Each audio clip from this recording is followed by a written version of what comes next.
За първи път на Стройко тази година участие взе уникалния по рода си продукт от съвършено ново поколение – MotoGuard.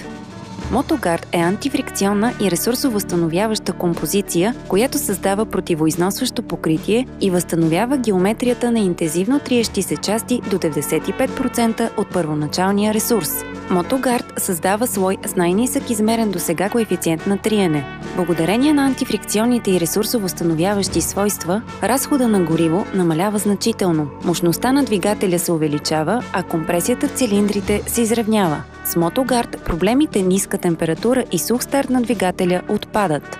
Резултатите от изпитанията за стартиране на двигателя при температура минус 25 градуса са поразителни. Натоварването на електростартерните системи намалява, а това от своя страна удължава живота на акумулаторната батерия. MotoGuard защитава двигатели от блокиране при условия, в които нивото на маслото е недостатъчно или смазочните му свойства са значително нарушени. При пълна липса на масло в картера на тестов автомобил, той е изминал 100 км.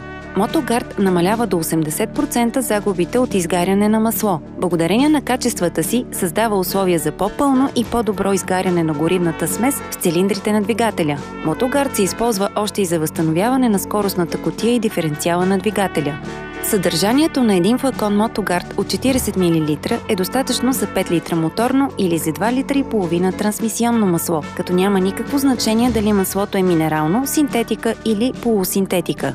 Устойчивото покритие, създадено от MotoGuard, издържа до 100 000 км пробег на автомобила. Заповядайте на щанда ни до 19 октомври на Стройко 2010, откъдето можете да получите повече информация и да закупите нашият продукт.